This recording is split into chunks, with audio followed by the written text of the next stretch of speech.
Welcome to Please Me, the award-winning bilingual sexuality podcast bringing you bold conversations and big clit energy.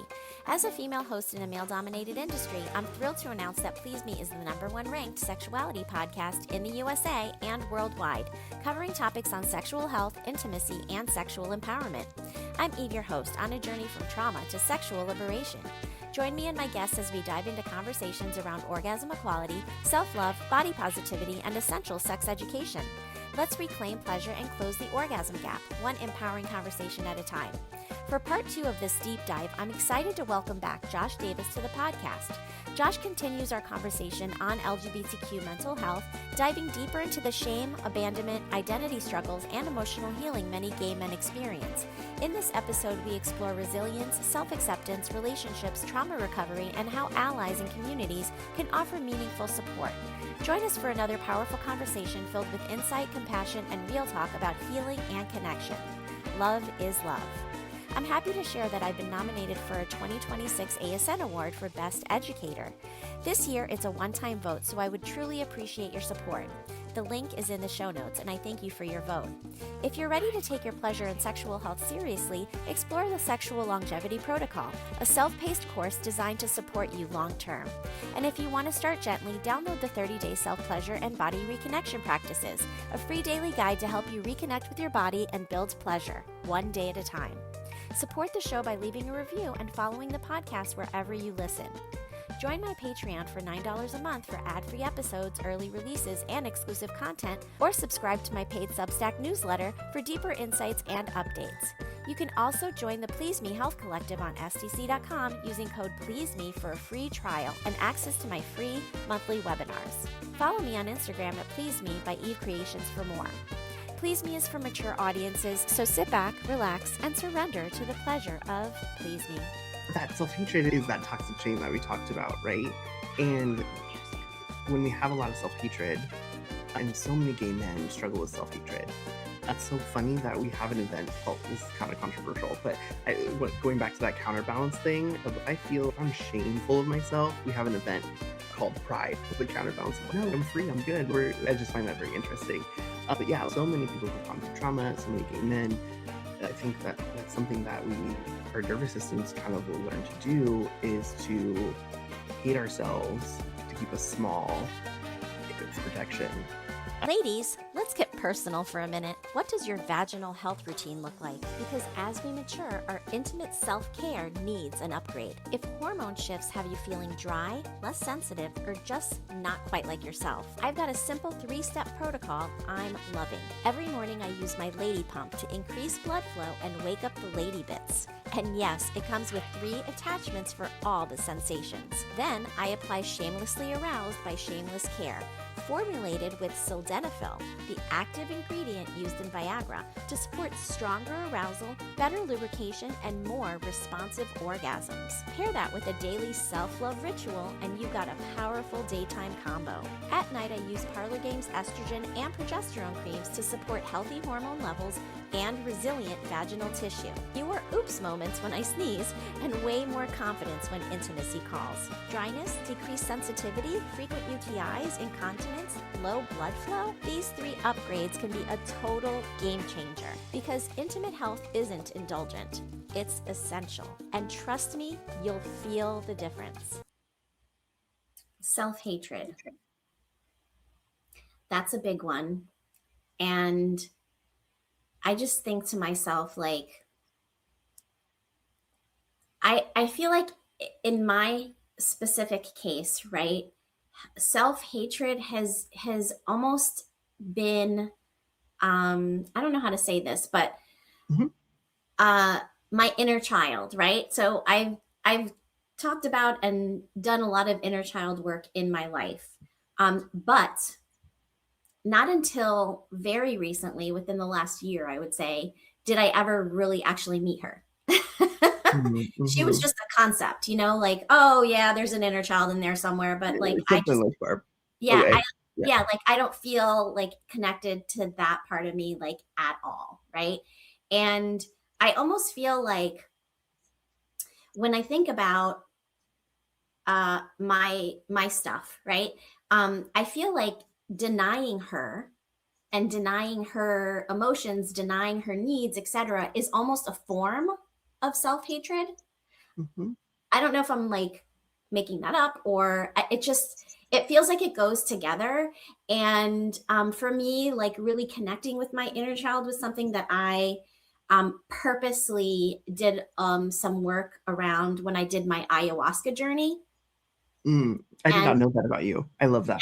yes, I did. I recently, it was within the last year, and one of the things that I really wanted to do was connect with my inner child. And so that was sort Mm, of like my purpose in going into this journey. And when I was in the journey, um, I held her and mm, I held her face.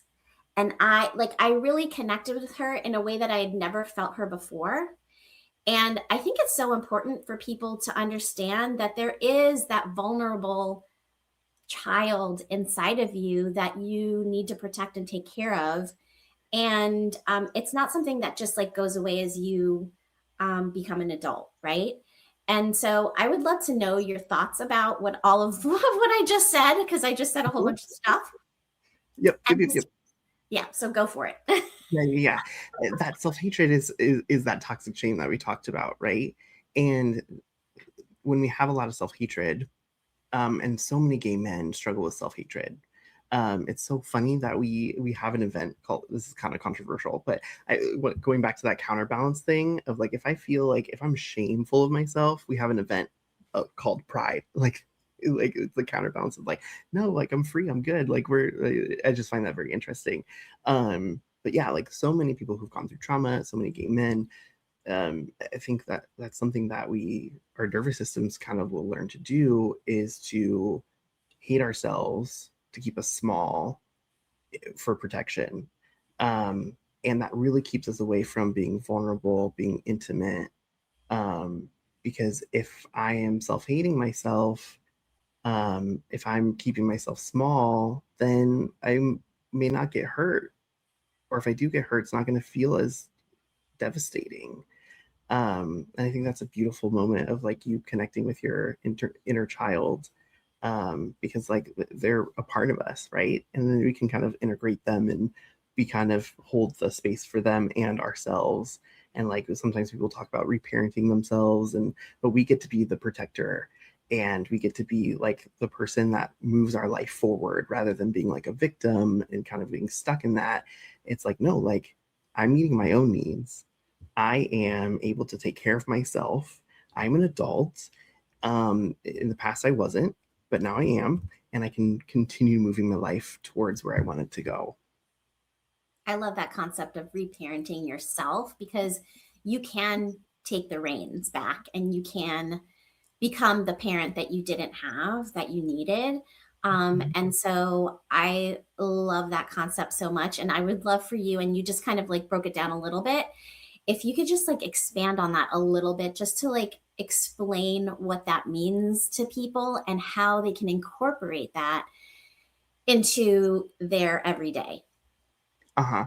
Um, yeah, so uh, can you be more specific on what part? I think you're talking about like having a sense of agency over your life. Yeah, like what Um, can you do to reparent yourself if you did mm, not experience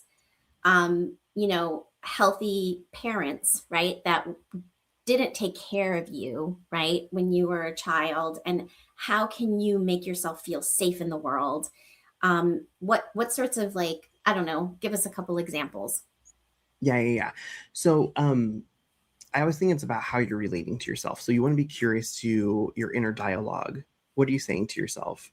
And sometimes, like I love, like RuPaul has, I think, done a lot of inner child work. So like if you've ever watched Drag Race, like he'll hold up like the drag queens, like little boy, like them as little kids, and like have them talk to them. So like I think that is actually a beautiful concept of like having a picture of yourself. And would I say this to someone this age? Would I say this to myself? Would I say this to a Yes, friend or like a kid's yes. friend, or like whether if you have nieces and nephews or just like a child in your life, like would you say that to that kid? would I say this to a friend? So kind of trying to shift your languaging around it.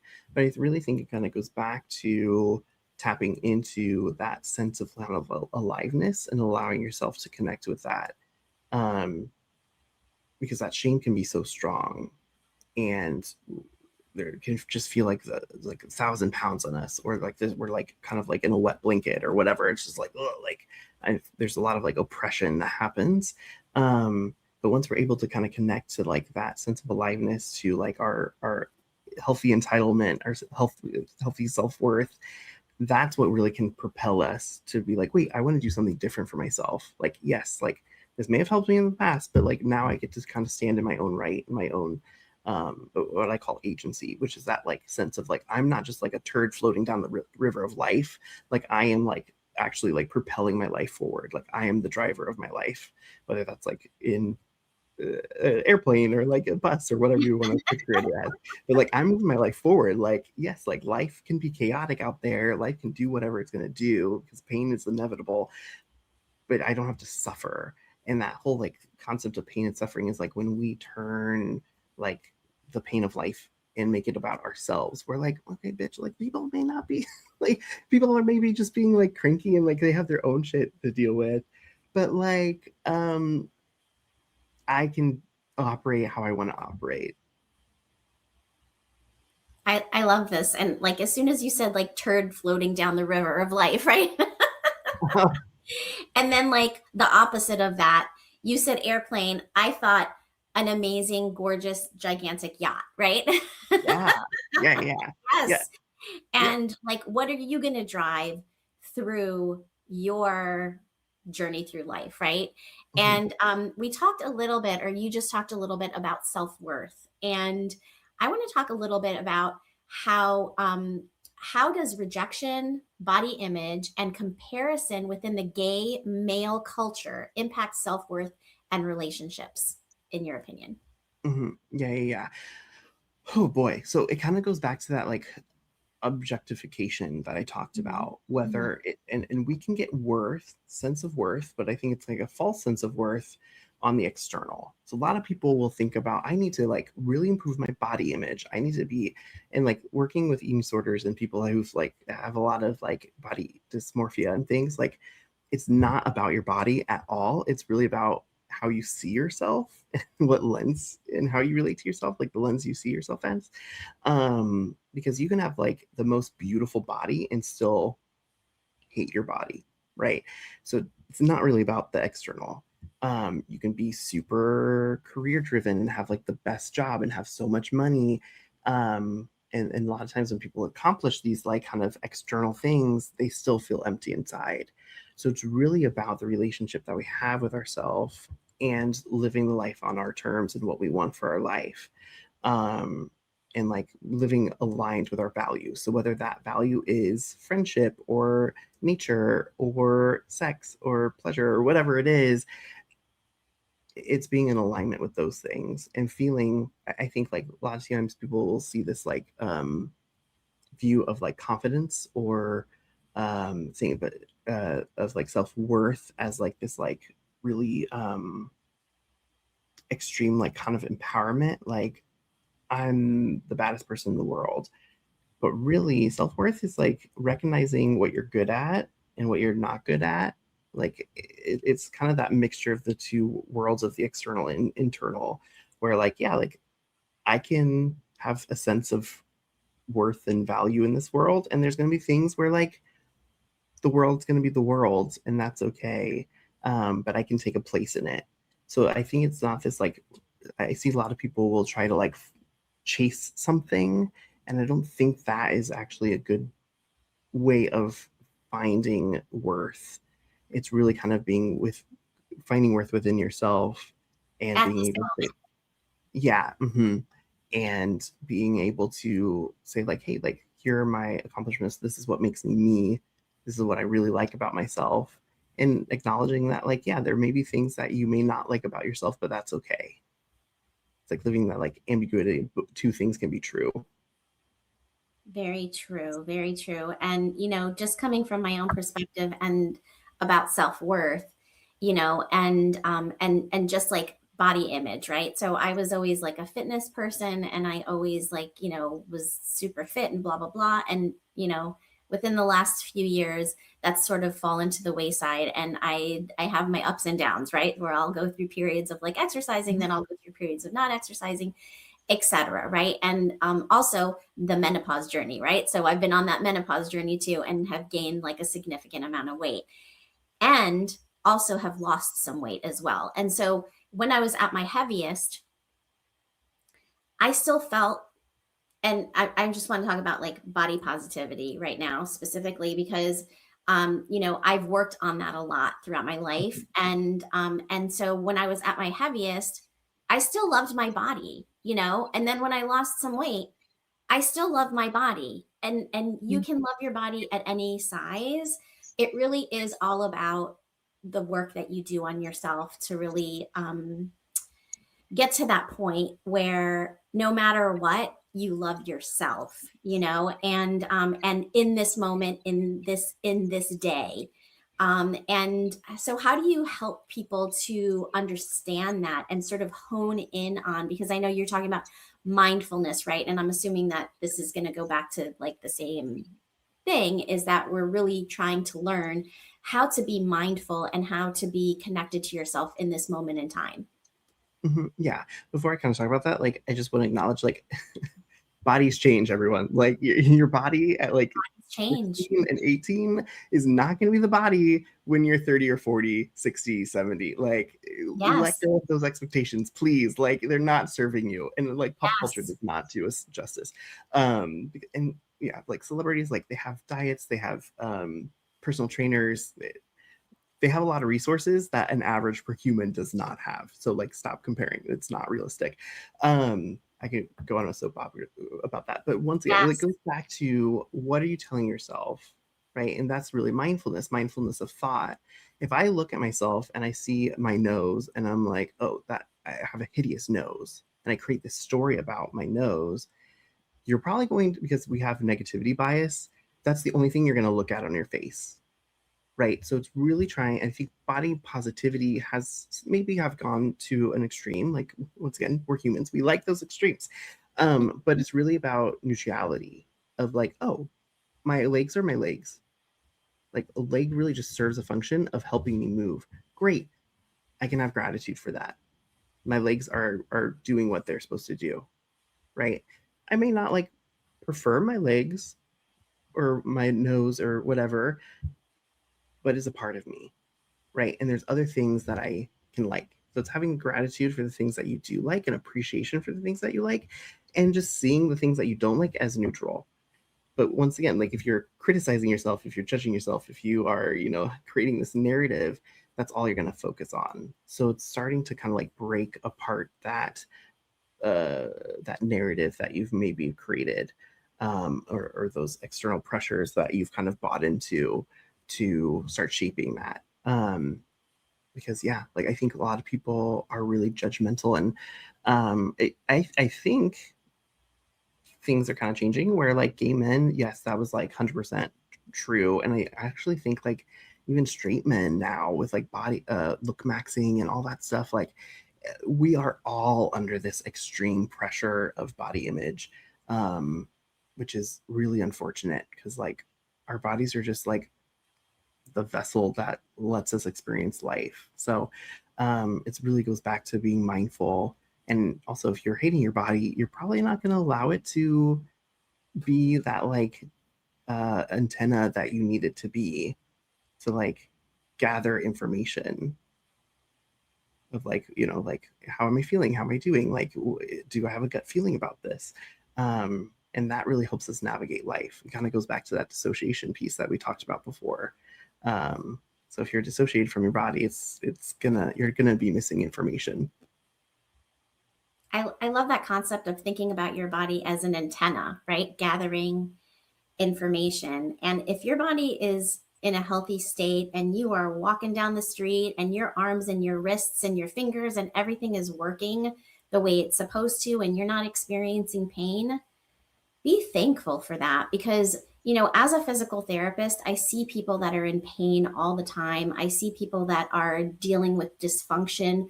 I see people that are dealing with disability. And, all of those things remind me to be super thankful for the functioning body that I have. And I think that that has also helped me with my body positivity and my self love, to really understand that my body is doing everything that it can to keep me healthy, to keep me safe, to keep me, you know, in a place where I'm fully enjoying my life, etc. And so, I don't know. Do you want to just like talk about that a little bit, and then we're going to jump into our role play because we are getting to that time. Yeah. No, I just want to encourage everyone to be gentle with their bodies. Like, like let it be what it is. So yeah, that's my only. And That's also give your body the love that it deserves, especially the parts that you don't like about yourself. So yeah. if you don't love your tummy roll, put extra lotion on it tonight, or tomorrow when you take a shower, and just really like feel the sensations that are coming from that area in your body, and really learn to love every part of yourself, because every part of yourself is beautiful, whether it has a scar, whether whatever. Mm-hmm. Mm-hmm. Yep. Treat them well. We only got one body, so we got to make them last. So So true. With that being said, we're going to jump into our role play. Do you have any questions before we get started? no.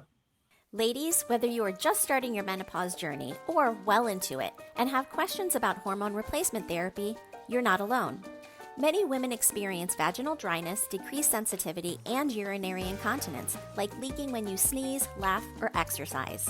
These symptoms can be frustrating and limiting, but they are also very treatable. I experienced this myself and decided to try Parlor Game's topical estrogen and progesterone creams. Within 1 month of consistent use, my incontinence completely resolved. Topical estrogen helps restore tissue health, improve sensitivity, and support bladder control, while topical progesterone supports hormonal balance. If you are ready to stop suffering in silence, check the show notes for the link to Silky Peach, the topical estrogen cream, and Vibrant Third, the topical progesterone cream. I feel relieved and confident again, and I know you can too. If you've ever wished sex could feel more connected, more intense, or honestly just more fun, you need to check out Shameless Care. They're a telemedicine company built entirely around sexual health, real doctors, real prescriptions, and products that actually work. Like Shameless Chemistry, their oxytocin plus tadalafil blend that deepens connection and boosts arousal. Or Shamelessly Aroused, a topical cream with the active ingredient found in men's ED medication, increasing blood flow exactly where it counts. Every order includes a short video introduction from your doctor, transparent pricing, and no subscriptions ever. Just real, sex-positive healthcare that delivers results. Because you're a Please Me listener, you can use coupon code PLEASEME for $15 off your order of any product on the Shameless Care website. Use the code PLEASEME, that's PLEASEME, at checkout to claim your $15 off. Again, that's shamelesscare.com, code PLEASEME. Because great sex shouldn't be complicated. It should be shameless. This episode is sponsored by Shameless Care. Action. So, hey babe. Hey, what's up? What's up? So, I've been wanting to have a conversation with you, and I just want to make sure that, right now you have enough time and like bandwidth to really like open up this conversation, because I have some things that I want to talk to you about. Yeah. I'm good. Let me put my phone away so like I'm not distracted. What's Okay, going on? thank you for doing that, because I know that I myself am always distracted by my phone, and it was just like buzzing just now, and I was making myself not look at it. So, Yeah, so this yeah, sounds serious. So I want to be I really want to like available. have this conversation with you, because I feel like, you know, our relationship has been really great on so many different levels. And I feel like we connect in a lot of different ways. And we live really well together. And like domestically, I feel like we vibe really well. But there is one area that I really would love to expand on and to really build more. And I feel like we're having a little bit of a disconnect. Okay. Tell me more. Where do you feel like we're disconnecting?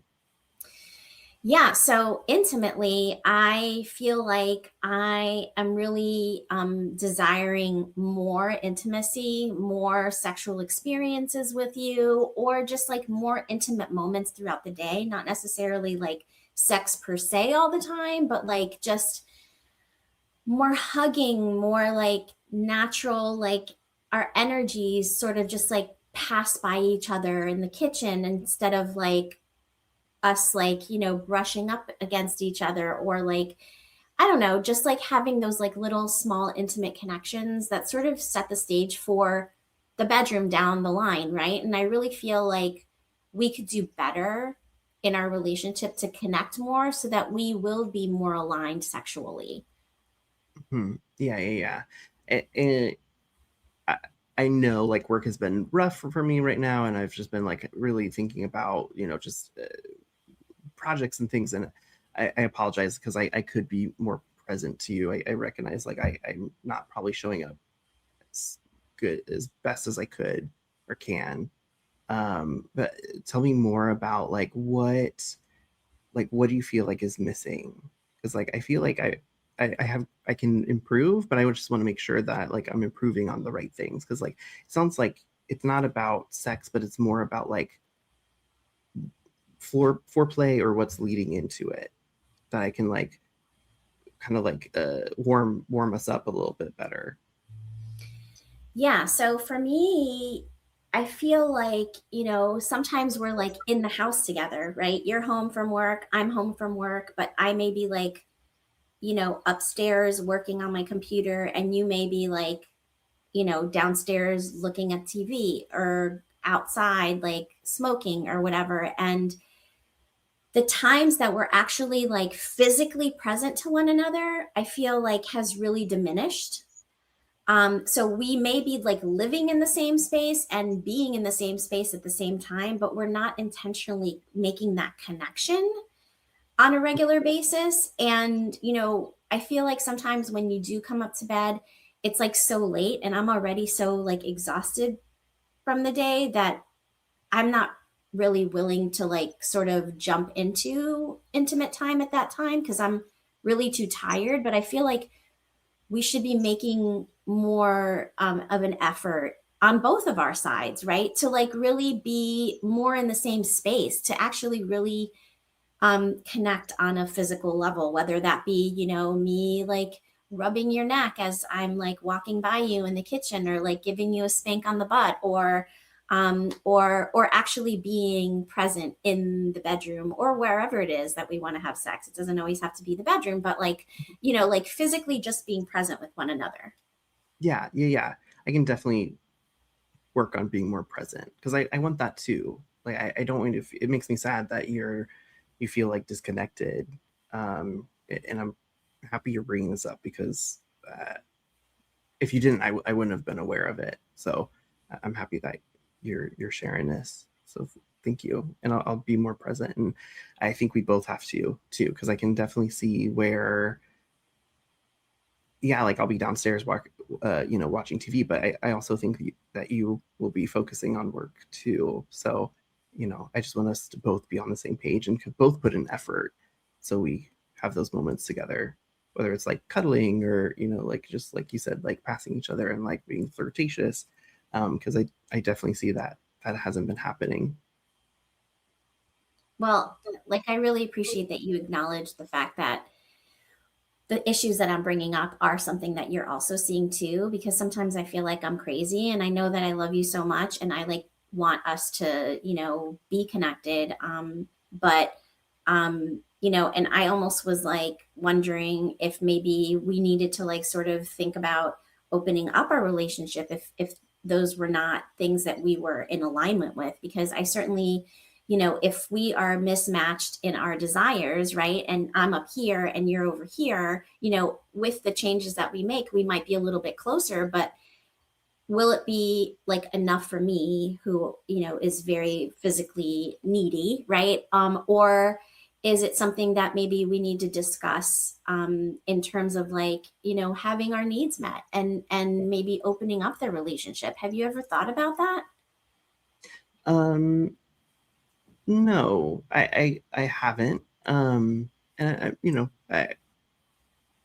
I'm not surprised like that you're bringing that up because I know that's something that we had of talked a lot about where you want sex more than I do.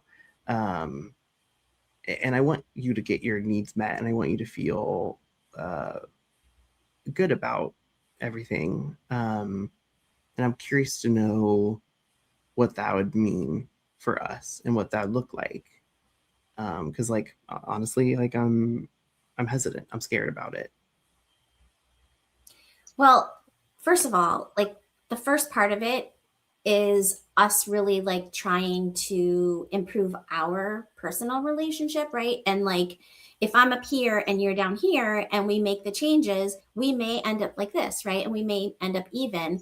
But if we do end up like this and I'm a little bit higher than you still, then maybe I think we can come back to this conversation and really talk about how what that would look like in terms of opening up the relationship. But the fact that you really validated my concerns and really were open to like sort of making an effort to connect, I think that for me right now that that's enough. Like I don't want to bring in a different energy into the mix at this point. I really do just want to focus on us.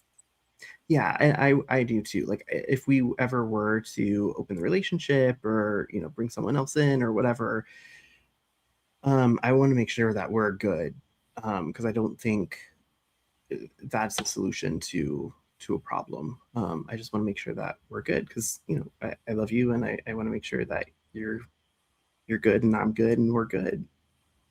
I agree. And really, like, in order to open your relationship, you really need to have a stable foundation. And I feel like we're still working on that. And not that that's like the end goal, because it's not for me. What really is the end goal is for us to just connect more. And so I'm so happy that you're open to this conversation. And maybe, can I make a suggestion? Yeah, So, we both get home around, anywhere between like 5 and 7. And then we like, sometimes have things that we have to do.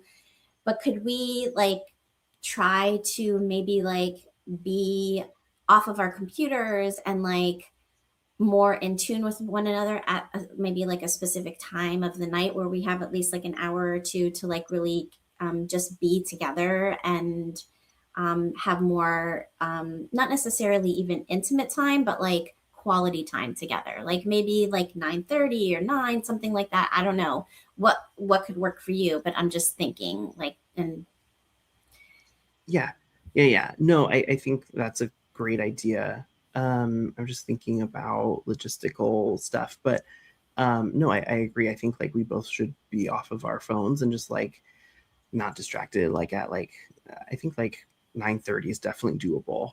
I just have to make sure like people are reminded at work not to like I'm off. So I have to get better at putting that boundary in place too. yes, I agree. It's really easy to let things sort of infiltrate our personal time. And I feel like it's so important for it to be like a special time for us. And so I appreciate that you also want to do that for our relationship. So thank you. And that can be like a goal, 9:30 on most nights. Obviously if something comes up and there's something you got to do or there's something that I got to do, I will respect that. And I'm sure you will as well. But for the most part, just to like really try and create like, I don't know, a system around like us trying to like work on ourselves. Yeah, yeah. And I'll communicate that because sometimes I'll just like get into the like the worry or the anxiety of who is contacting me or like the emergency at work, and I don't communicate that to you, and I'll try to do a better job of being like, hey, like this is really important. I need to do this in those situations. Amazing, amazing. Well, I can't wait till tonight at 9:30 because I am going to be looking forward to that all day today. Yeah, we'll see what happens. and and scene. I think that was a great role play. That was a lot of fun and like a great example of how couples can work through mismatched libidos. And I think that that is such a common thing that happens, I think, in probably 100% of couples. I mean, I don't know, but Yeah, we're all different. So of course, like it's exactly. gonna happen. And there's like different things that turn people on and different like energy levels, and it gets complicated. Absolutely. Well, I want to make sure that all of my listeners can find you. Where can we find you? Yeah. So you can follow me on Instagram. It's at therapy with Josh D. Or you can look if you want to like work with me. I'm licensed in Florida, Vermont, and Delaware. So if you guys are living in those places and want to work with me as a client, you're more than welcome to. And you can look at my website and contact me there. It's therapywithjoshd.com. So, and Josh Amazing. Davis. Well, reach out to him if that's you out there and you're listening and you need a therapist, because he is obviously very qualified. And you can also reach me on pleaseme.online. And remember that if you go to the contact section, all of my socials are there. So you can follow me on any of the socials that I'm on. And if you want to reach out to me directly to work with me or for any other questions that you may have, just send me a message on the contacts page and that will go directly to my emails. And I always answer all my emails.